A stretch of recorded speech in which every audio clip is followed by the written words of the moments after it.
Welcome back to this thing.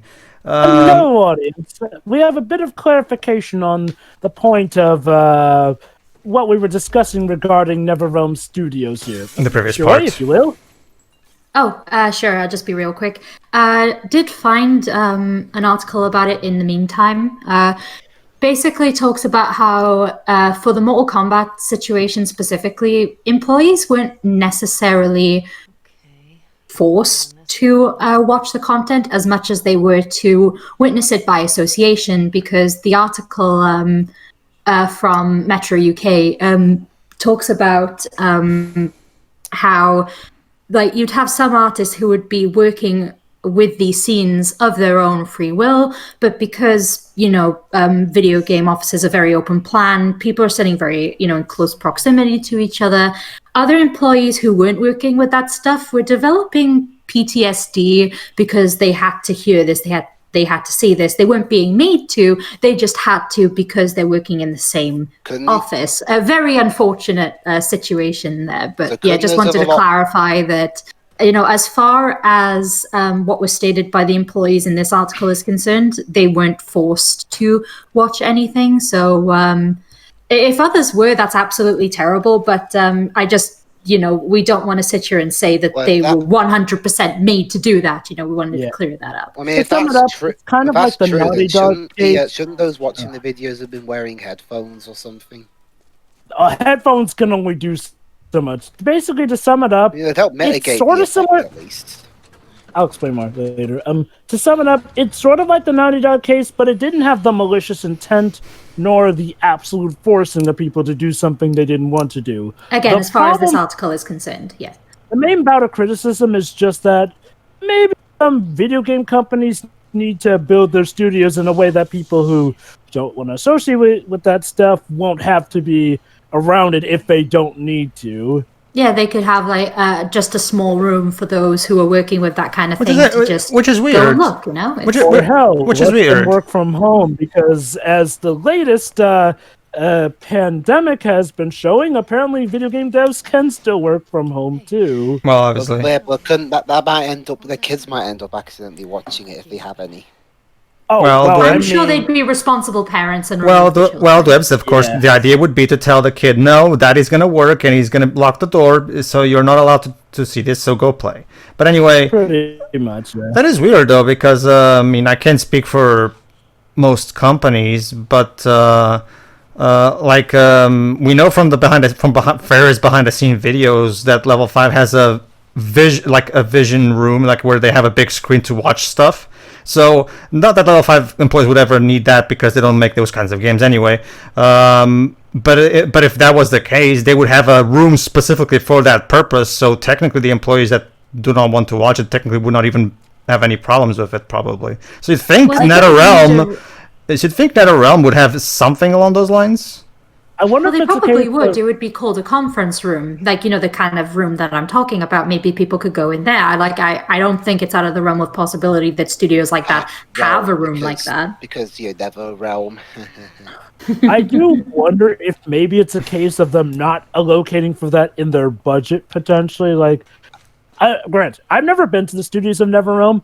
NetherRealm have always struck me as, I'm going to say, one of those medium budget sort of companies. They can still do amazing things, yeah, but they've never really struck me as one of those giant, huge money-making companies. So if they, say allocated the budget poorly, I guess I could see why they didn't think of that. Granted, that's no excuse, and if that is the case, then get to fixing that, please. It just comes off as really clumsy. Well, one thing that could explain it, I don't think this was stated in the article from what I remember. It was just stated that people were working on stuff in the same office room. It could be the case of, because these are effects artists, they could be, going from the reference directly into their work. Because, they probably have multiple monitor setups where they're working on these things at the same time, not watching it and then going to work on it. So it's probably flipping back and forth, and that could also be where the issue is. I don't know. Well, to put this back into the game, though, basically we found a note that has a lot of gate codes that we can use to open several gates in this region. So let's keep that note with us, and every time we find a gate that needs some kind of code, numerical code specifically, we have a gate code node, so that can help us basically. Lovely. So there's what Ellie's saying right now. So we find it? So how do we find it? Find our first WLF. Get them to talk. Go from there. Two. Let's do it. Boy, this seems familiar. Let's see what's wrong in here. Nothing. Oh, hold on. Nah, all of this is. I find it interesting here. Even though there's nothing to explore, you can still break the glass, except because there's a big chunks of wood behind it. You can't break it properly, and cross over to see what's in there.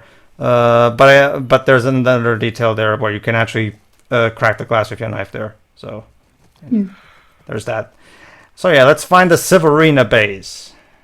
You know, the more we play for this game, the more I think I realize that this game just feels like a Red Dead Redemption game gone horribly wrong. Oh, look at that, guys! The Severina Hotel. We found it.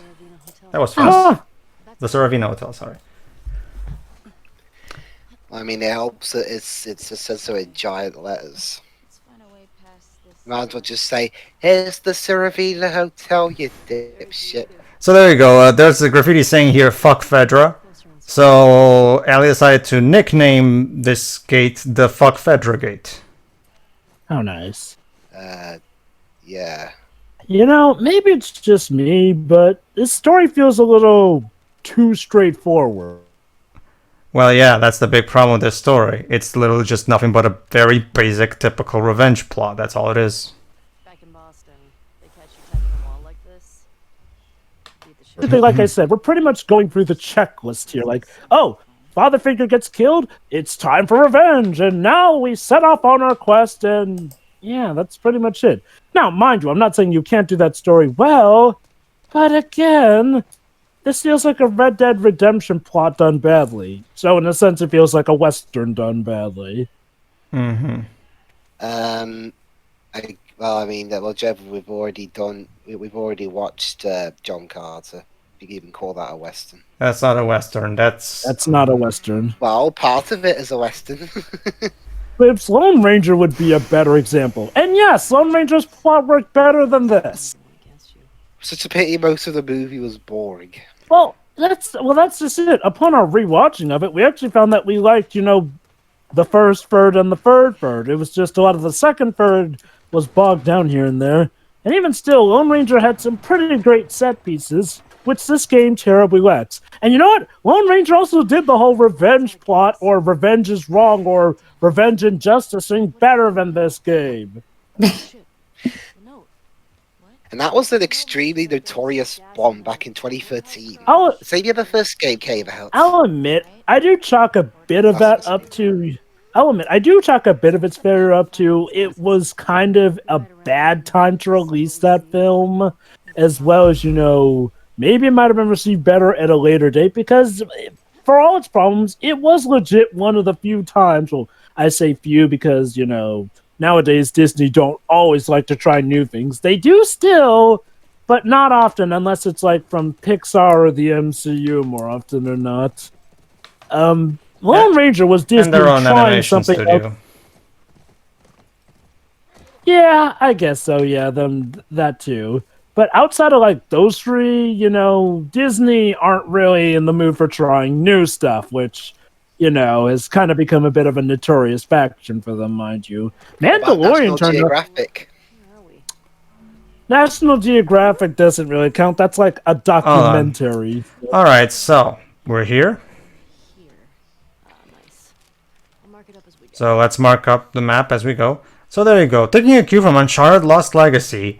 This is a place. This is basically a kind of open area where you can even explore optional areas to find any kind of upgrades that you to make your adventure easier. So yeah. Now, unlike Lost Legacy, you don't really have per se the side quests or such, but it's more like not quite a collectathon, but Well, in the I guess collect. might kind of be closer to it, but essentially, if you want to collect any, extras or extra gear or whatnot here, now's your time to. Yeah, basically, yeah. So the idea, well, that's kind of how Lost Legacy did it as well, because in Lost Legacy you had the side quest of where you Lost Legacy had complete different puzzles. Or I feel like that those extra ruins to make your way through at the very. What would have happened if I'd stayed? Yep. I would just become one more asshole soldier. No way. I can't see you taking orders from anybody. There's all these different challenges for every place you go I was to. expecting the Seattle QZ to be a lot Okay. more Well, yeah, the side quest you would do the coins, and that's it basically. But yeah, like the idea here is if you want to get yourself some better gear, try out the optional areas because they do have some really good rewards. There you go. That's another one. Again, helpful with the map marking. Oh yeah, that's right. Do we even bring up how the government's play into things here? Like, there were model presence in the first game, but I don't think they even really. Okay, yeah, we see the Fedra stuff, but I don't think we ever actually see any federal factions in this game. Pedro? Yeah, what is it? Do we see any federal factions in this game? We do. The WLF is one of them, Joe. No. Federal factions, the government. Like the FBI or the CIA. No, the FBI and the CIA don't exist anymore. Obviously, like the only people that exist are the military. That's what I meant. Do we see them? No. In this game? There we go then. Well, kind of weird because they played a notable enough presence in, in the first game. That's because in the first game we went all across the country, and here most of the 70% of the game takes place in this one city, and this one city is not really taken over by the military. So,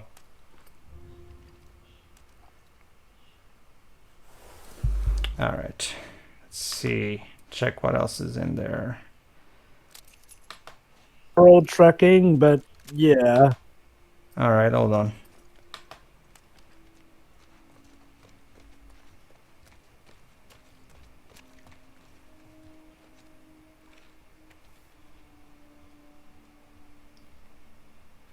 Okay, so Private Miller, we got fresh intel. There's an active WLF's hideout in Spring and Fifth Crab. Any available soldiers in your sector, and head to the hideout ASAP. So there you go. Spring and Fifth. So basically, you go around, you find various notes, and the notes will give you little hints of specific places where you can find all of this hidden stuff. Basically. Springs and Fifth sounds like the name of a sitcom. I feel like it sounds like the name of a specialist kind of store. Hello, welcome to Springs and Fifth. We sell sprigs. And guns and ammo. With sprigs. Indeed. Of course. Please come. We totally haven't been taken over by the WLF or MLF, whatever they're called, who are holding us hostage and getting us to lure all of Joel's friends into our shop. We swear. Oh God, Mom, please don't kill my mom, please. But Pedro, I think you brought up a good point. Though it's like, well, there's a lot less world building in the sequel. Now, granted, that could be a good thing or a bad thing, but from my perspective, it feels kind of limiting in a sense. Like, I get it. We don't always. You want an infected? There's infected. There you go. Yeah. Again, I get that there are infected in this game, but they're not. Well, okay. Jova, there's that boss that we fight. You know the one, that big boss, that big Resident Evil style boss. And that just brings up the wasted potential that a lot of people bring up regarding the infected. Like, yeah, they introduced some new types of infected here, but then it feels like at the last second they decided, well, okay, that's enough. It's not like we really need to focus on the infected. Back to the stuff going on with the humans here. Like, in the first game, thing as well. Go on, sorry. In the first game, it felt like a notable enough balance. Like, the virus was... good job there, Dina. The virus was definitely a big threat in and of itself here and there. Whereas here, the zombies feel more like an obstacle. And yeah, I know that would Yeah, a exactly. force to be reckoned with as they did in the first game because the focus really isn't on them. It's like if you had a Resident Evil game and it's just, oh, they're zombies. We don't really care about that. Let's move on. You know, kind of like what people hated about Umbrella Corps, the game, or Operation Raccoon City. Well, Yeah, okay, speaking to be fair, Operation Raccoon City still did focus on the Raccoon City outbreak. It's just that the zombies weren't really that integral to the gameplay. You can go on, Dwibs. Speaking of Resident Evil, it's interesting how in 2020 there was this game and then there was Resident Evil 3. The worst thing people could say about Resi 3 was that they felt it might have been too short or something. The problem with the people's biggest problem with this game is that it drags. No, yes, it does. Especially in the end. This game Well, is. Neil disagrees with you. Well, Neil is wrong. And Neil is wrong. And no, Neil, I am not a transphobe for saying that. I'm Again, No, really. again, let me remind you, even people who like this game admit that it does drag. Like, it's one of those problems that is unavoidable. Like, and it's not just me. Let's just say the last part of this game will feel utterly redundant. Redundant and unneeded. It completely. Oh, you don't even get me started. Let's just. Oh, look at that, guys! We found a synagogue. Oh. Well, Okay. any candles to light? Well, I actually have a better question. Dina, do you have anything interesting? She does actually. Oh boy. Our menorah decorations on the wall. It's a Jewish thing. And two, I didn't burst into flames just now, so Burst into flames? it's just a dumb joke. Oh, unlike your other ones. You shut it. Okay, I'll admit I don't get the whole burst into flames joke. My sister used Anyone? What is she? Well, is she a maybe it's Satanist or maybe it's something? I maybe don't know. maybe it's a Jewish joke. I don't know. No, I think it's a gay joke, actually. What? Well, Ellie's the one who said it, right? No, it was No, Dina. no. Actually. Dina was the one who said it. Oh, okay, because what I figured was, like, there is a joke where it's like, you know, people of sin, which is supposedly LGBT people, would just burst into flames when they enter a church. So that's where the joke would come from. I guess the issue is that Dina was the one who said it. And yeah, we know that she and Ellie eventually become a couple, but... Oh. So I don't really know what to tell you then, but On the yeah. other side. All right then. Wow, Joe was already bored of this game. As you can tell, the story of this, as you can tell, audience, the story of this game is so enthralling that the sheer magnitude and scale of it have rendered Jova and Shimori exhausted already. Again, the main problem, Really Joe, allow me. frustrating Until... Oh, go on. The primary problem with is that there's so little substantial character development or story advancing throughout so much of this game. Like, for again, we're going along like again. Don't get me wrong. Yeah, technically we do learn more about Ellie and Dina throughout this part. We do, but it's not enough. We need more. Like, there's no. Okay, this game loves flashbacks, and trust me, it does. You'll know what I mean when we get to it. This game loves flashbacks. How about giving us some flashbacks to back when Dina and Ellie were younger and they merged for the first time? Something like that, you know? Just show me something more meaty, something more substantial, instead of just random banter. Oh, back in the day when I first saw you, blah, blah, blah. Like, no, don't tell me. Show me, goddammit.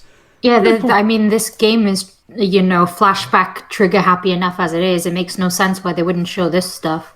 Let me put it with this game. This game is like Final Fantasy XIII, where essentially you're just progressing and waiting until the next big story event here, which is not really a good way of doing it. Let me put it like this. When you're cooking something, you want to be constantly heating it up. You don't want to just have random bursts of, oh, I'm going to cook it, then I'm not going to cook it, then I'm going to cook it, then I'm not going to cook it. That just doesn't work.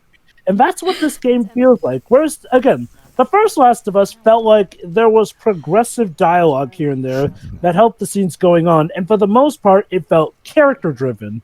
This feels story-driven to the point where it's more like the characters following a script. And, you know, and yeah, I get it. That's technically what a story is, but it feels... Do you still pray? No, it waiting until feels... the next big story event, to which point we'll probably have something to rant about. Yes, Pedro? No, it's okay. Keep going. Oh, no, go on, Pedro. No, well, actually, this actually is... Say little ones to myself. Does it help?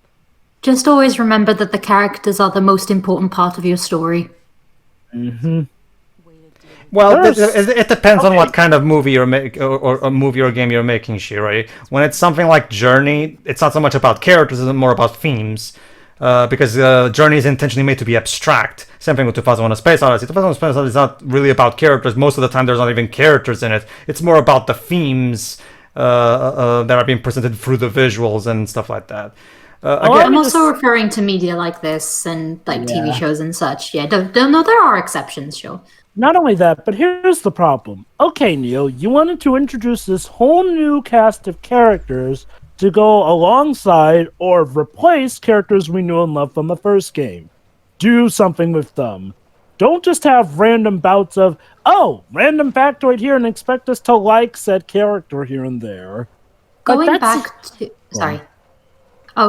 back to what was mentioned before about how this should have been about different characters. It could have been about this new group of characters and how, you know, because the first game was about how Joel and Ellie navigated the world. That's great. The second game could have been about how everybody else did. You know, the unseen consequences of not just what Joel and Ellie were doing, but what other people were doing. That could have been something, you know, a lot more interesting, but they had to ruin a good thing, I guess. It's funny because this game tries to be very Tarantino-esque. Obviously, it fails, but you know what they could have gone for? Something like a Pulp Fiction thing, like all these smaller stories showing what the world is like all around, and then maybe having a converge. Look at that. The Torah. It's scripture. More Jewish trivia. Yeah, this is a.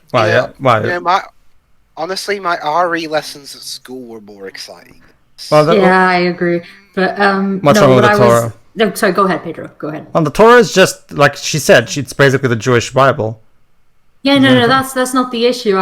This was just awful timing because I was about to bring up the whole. Did we already mention the Schindler's List comparison controversy? Oh God. No, please.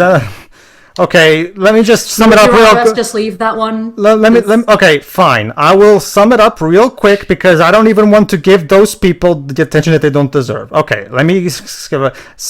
There are it's either journalists or gamers. They're both actually. There are both journalists and gamers claiming that this is the Schindler's List of video games. Apparently Neil also doesn't like that people are laughing at that comparison. And to be fair to Neil himself doesn't like that comparison either. So to his credit, that is true. To his credit, he doesn't like that comparison either. So this is not a jab at Naughty Dog themselves. It's a jab at the people who say it.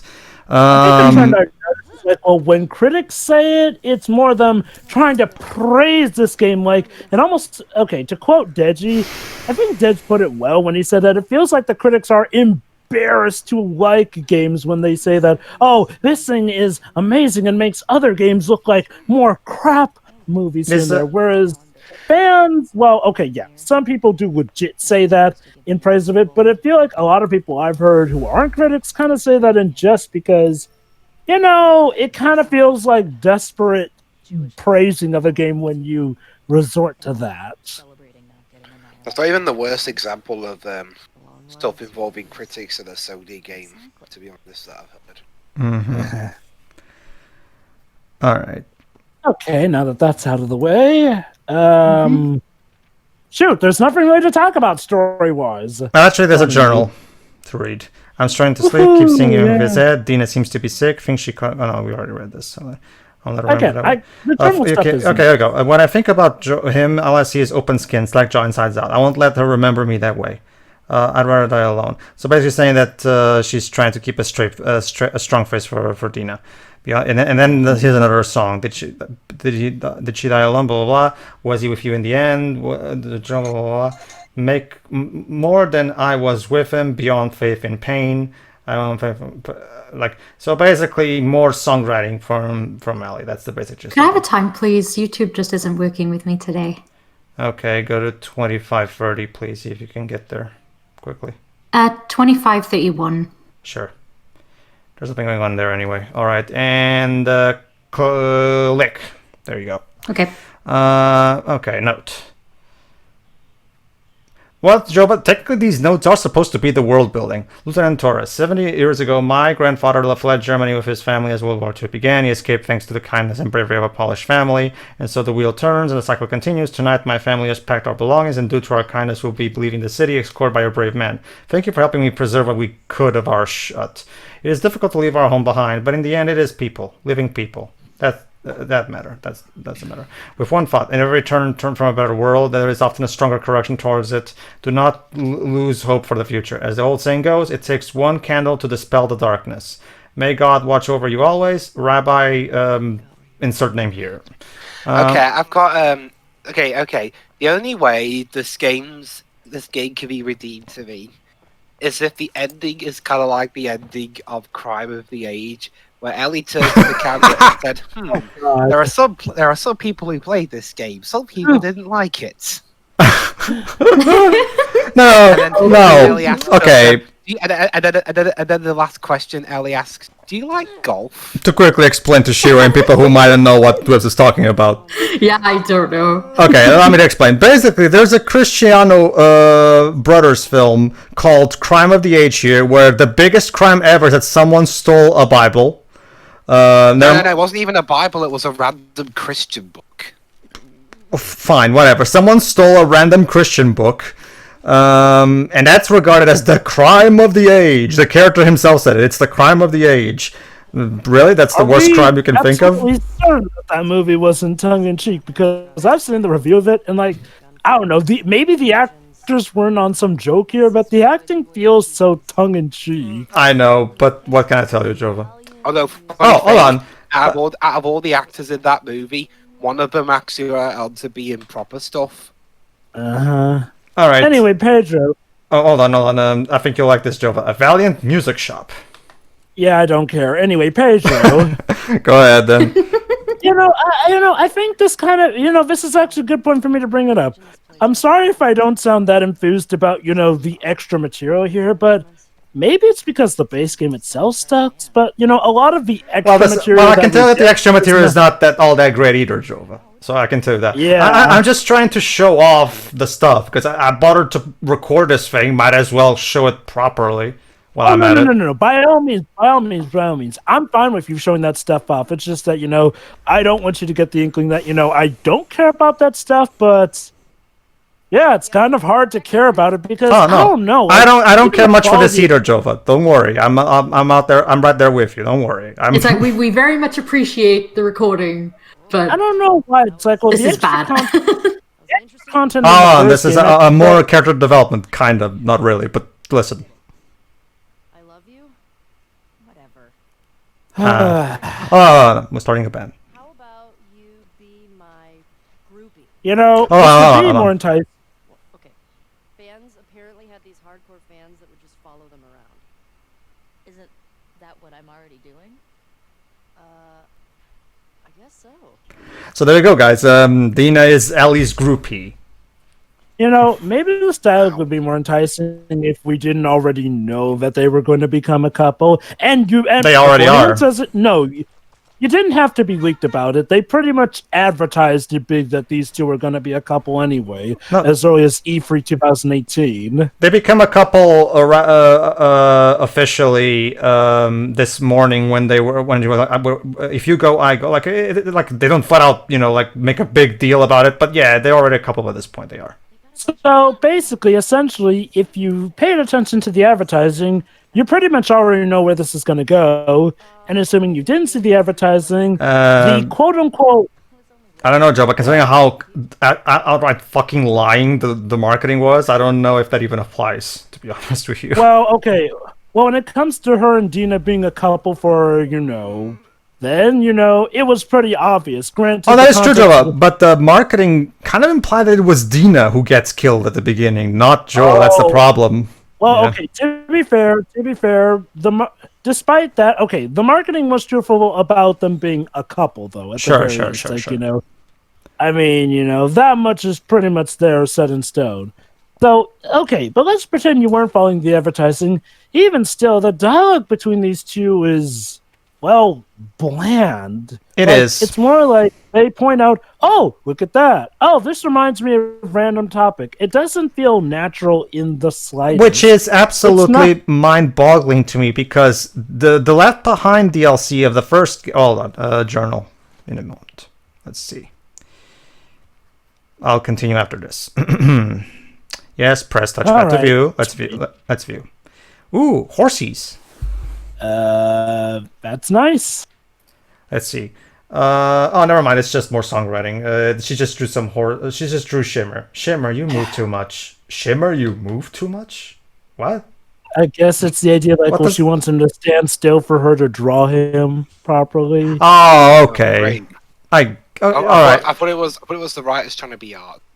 Okay then. Never mind. I guess let me continue then. The Left Behind DLC of the first game was only like what 2 hours and a half long, and it managed to create a believable couple between Ellie and Riley infinitely more effectively because of an incredibly stronger script. Hell, they didn't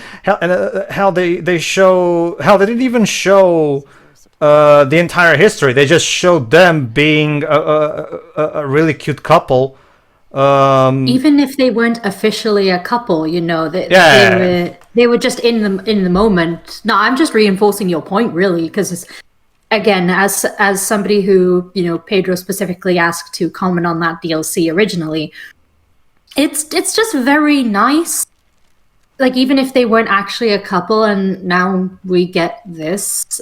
And like it's one of those it's one of those cases where Neil proved in that game that he was capable of doing this shit. That's the most tragic about this. Neil is a much better writer than this. That's the problem. And I have a lot to say later on about this and something else, all in one go, because Neil needs to be called out. That's another thing. By the way, I know what you're talking about. I will ask you later off commentary, because I'm actually a bit confused about the way the game depicts that character that you're probably mentioning right now. Oh god, I think I know. I haven't seen the scene of them because I wanted to see it in the full context of the game. Sure. If it's what I think it is, you are going to absolutely hate how it is done. It's not just that. I'm saving what I have to say about this relationship also until we get to that character, because even though we're talking about two different aspects of the LGBT community, Neil really, really needs to be called out for his behavior regarding that. But again, I'm going to save that for a relevant. All right, this is actually one of the what is regarded by a lot of people as one of the better moments in the game. Ellie finds yet another guitar, and she's going to sing her own version of "Take on Me." Okay. Oh god. Oh, I actually like that song. I like the song, but why a cover? Well, maybe she heard the song from an old record at Jackson, and she really liked it. I tried to cover that, and look how that turned out. Well, okay. Well, Dibs, how about you listen to her cover before you judge it? I mean, nice acoustic cover. Take on Me. I will say this: I like the song, and I don't mind them covering it. But again, this just goes back to my point: wrong time, wrong place. For all you know, you could be attracting clickers to the sound of you strumming your guitar, or possible WLF members like, yes, we the players know that we're supposed to be safe here, but narratively it doesn't make sense. Good job it's not an electric guitar. What was that? And this is also, Shiroi, the moment where we're going to learn that even 4 years ago, they were already into each other. Well, nothing sure sounds nice. Except, of course, it's told to us rather than shown to us. So, Remember that night by the bonfire? yeah, exactly. Yeah, remember that night by the bonfire, guys? Remember? Again, hey, guys, not for nothing, but the last time you reminisced and eventually had sex, Joel ended up getting murdered. Well, looks like Ellie and Dina learned nothing. Come to think of it, if they hadn't been having sex, maybe they'd have intersected Joel and Tommy, and, Joel would have never gotten caught up in that situation. There's some food for thought right there. Well, at least Ashley Johnson can sing. There's that. Thank God. Yeah. Wonder how they got the rights for this song. There's Sony. They probably paid them. I can imagine Aha being. Well, it's a cover. I think you're allowed to cover songs. Not like if you use the actual existing song, that's another story. But if you can do a cover, that's a whole different story, isn't it? I think and also, royalties supposedly aren't as expensive as some people. Like, they're expensive, but they aren't as expensive as some people would think they are. Well, it depends. There was one case where the theme tune for one of our TV channels had like a royalty thing that would happen every time the song was played, to the point where they scrapped it 10 years. For as nice as Ashley's singing is, I would like to say I would have preferred a flashback to a moment from their past over this. Yeah, I'll just say it also again. It's nice that you're doing this, but aren't we in the middle of a huge revenge plot to, save Tommy before he charges Well, Jove, but Jove, you were saying about how this is constant misery, so this is a lighthearted moment to lighten the mood. Don't you see? Like I said, we want to showcase properly, but yes, Jove. Like I said, okay, two things like I said before. There's a time and place, and secondly, the characters aren't supposed to be stupid. This is a stupid thing to do. Yeah, and it's very frustrating as the audience. So basically, Joe, you're having the same problem I had with the way Time and Eternity uses its jokes, where Toki and Toa are deciding who gets to disappear and who gets to stay and marry Zack, and then all of a sudden, boom, they start doing, oh, okay, no, you go for me. Oh, okay, if you insist. Wait, no, and then the trumpet theme starts playing.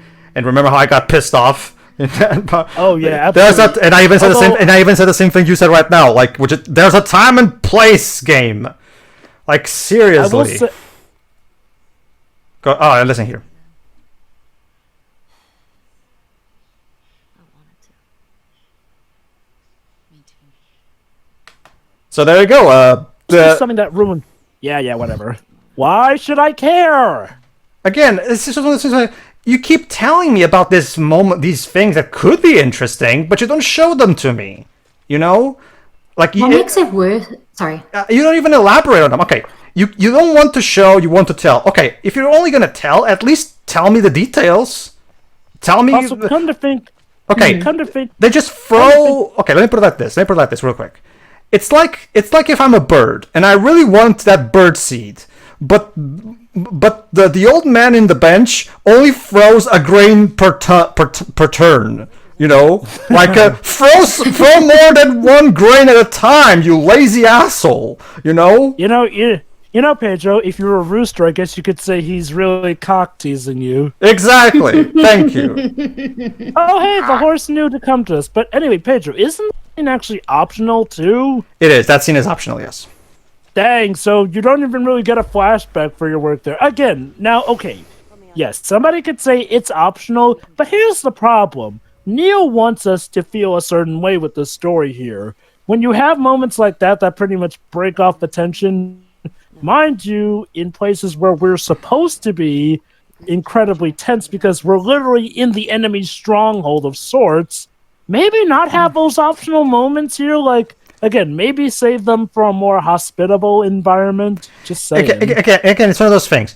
You don't want to do flashbacks because you're going to have an entire second half of flashbacks. Okay. Not to mention there's also the Joel and Ellie flashbacks. Okay. Do what you did. Neil, you know the thing you did back in the Left Behind DLC? Why don't you do that again? Which is you actually have some really cool, tender moments between the two. And by that I mean go full on with them. Like, remember one of my favorite moments in Left Behind DLC is when Riley helps Ellie pretend that she's playing a video game. You know, that's one of the most. Not only is it a great little moment that incorporates passion for gaming, in general, it's a nice little tribute to both Street Fighter and Mortal Kombat. It also works so well from a character development standpoint.